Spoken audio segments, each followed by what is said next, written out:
کہتے ہیں کہ تمہاری بخاری میں ایسے لکھا ہے، تمہاری مسلم میں ایسے لکھا ہے، تمہاری ترمذی میں ایسے لکھا ہے، تمہارے ابن ماجہ کے اندر ایسا لکھا ہے۔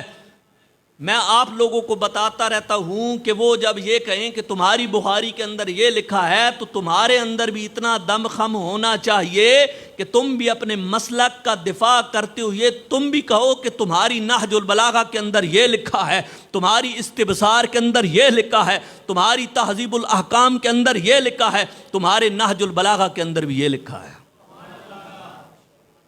ان کا بچہ چھوٹا ہماری سفید داڑھی والوں کو وقت ڈال کے یوں کہتا ہے تمہاری بخاری میں یہ لکھا ہے، تو ساڈے بابے نو پتہ ہی کوئی نہیں ہے بخاری ہوندی کی ہے، ساڈے بابے نو پتہ ہی کوئی نہیں بخاری ہوندی کی ہے۔ اور چھوٹا جب بچہ کہندا تہاڈی بخاری اندر اے لکھیا ہے، میں تانوں وکھا رہا، تسی آکھو جناب والا ان تے بک بک بعد وچ کرنا، پہلے اے جواب دیو کہ جڑا تہاڈی کتاب نہج البلاغہ جدے وچ سارے خطبات مولا علی کائنات دے موجود ہیں، پہلے دا جواب دیو۔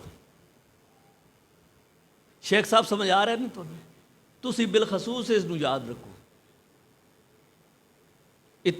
تانوں یاد ہونا چاہیے۔ کیڑا 133 نمبر خطبہ جی، مولا کائنات علی المرتضیٰ شیر خدا رضی اللہ تعالیٰ عنہ کا خطبہ نمبر 133۔ اچھا، حضرت عمر بن خطاب رضی اللہ تعالیٰ عنہ نے مشاورت کی تھی حضرت مولا علی سے کہ میں غزوہ روم کی طرف جاؤں یا نہ جاؤں، اس بارے میں مشاورت کی تھی۔ وقد شاورہ عمر بن الخطاب فی خروج الی غزوہ روم، غزوہ روم کی طرف نکلنے کی مشاورت کی حضرت مولا کائنات سے۔ حضرت علی المرتضیٰ شیر خدا رضی اللہ تعالیٰ عنہ نے جو جواب دیا وہ سن لیں۔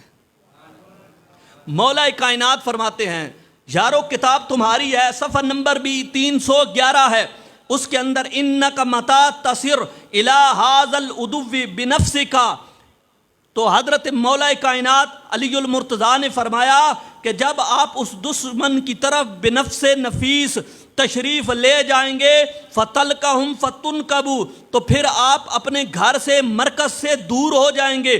لا تقل للمسلمین کانفتن دون اقصی بلادہم، تو دوسرے شہروں کے جتنے بھی مسلمان ہیں تو ان کا کوئی محافظ اور کوئی مددگار نہیں رہے گا۔ جب آپ غزوے میں چلے گئے تو پیچھے دوسرے شہروں کے جو مسلمان ہیں ان کا کوئی محافظ اور کوئی مددگار نہیں رہے گا۔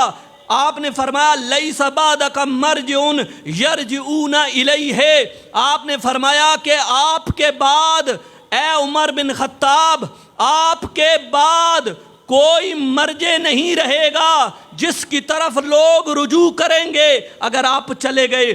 فَبْعَثْ إِلَيْهِمْ رَجُلًا مِحْرَبًا، تو مولا کائنات علی المرتضیٰ شیر خدا نے فرمایا اے عمر بن خطاب آپ کو جانے کی ضرورت نہیں، مجھ سے مشورہ مانگا ہے تو میں یہ کہتا ہوں کہ آپ اپنی طرف سے ایک جنگجو بندہ بھیج دیں، ایک جنگجو بندہ بھیج دیں۔ وَخْفِضْ مَعَ أَهْلَ الْبَلَاءِ وَنَصِيحَتِ، اور اس کو روانہ کر دیں اہل بلا کے ساتھ اور نصیحت قبول کرنے والوں کے ساتھ، اس کو روانہ کر دیں۔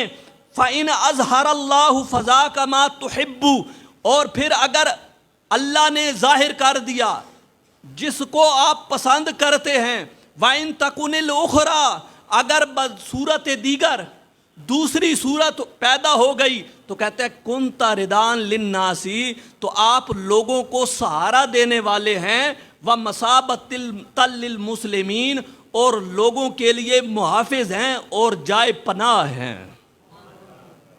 مسلمانوں کے جائے پناہ کون ہیں؟ حضرت عمر، اور مسلمانوں کو سہارا دینے والے کون ہیں؟ حضرت عمر۔ یہ کون کہہ رہا ہے؟ حضرت مولا علی۔ اور کس کتاب کے اندر لکھا ہے؟ نہج البلاغہ کے اندر لکھا ہے۔ نہج البلاغہ کن کی کتاب ہے؟ جو عمر بن خطاب کے دشمن ہیں، یہ ان کی کتاب ہے۔ اس لیے میں کہتا ہوں کہ جادو وہ جو سر چڑھ کے بولے، شان وہ جو دشمنوں کے گھر سے ثابت ہو۔ وہ کہتے ہیں تمہاری بخاری میں یہ لکھا ہے، میں کہتا ہوں ہماری بخاری کے حوالے دینے والوں یہ حوالے بعد میں دینا، تم یہ بتاؤ تمہاری نہج البلاغہ میں یہ لکھا ہے، تمہاری اصول کافی میں یہ لکھا ہے۔ میرے خیال ہے تو سمجھ ہی کوئی نہیں آنی، ہوں تو پک بنو تھوڑا جہا، کافی ٹائم ہو گیا سن کے، کم از کم حوالے یاد کر لو۔ اے لوگ حوالے دیں نا تے اسی حوالے دیویے تے کی کوئی گناہ ہے؟ بھائی دسو نا، کوئی کتاب دا حوالہ دینا گناہ ہے؟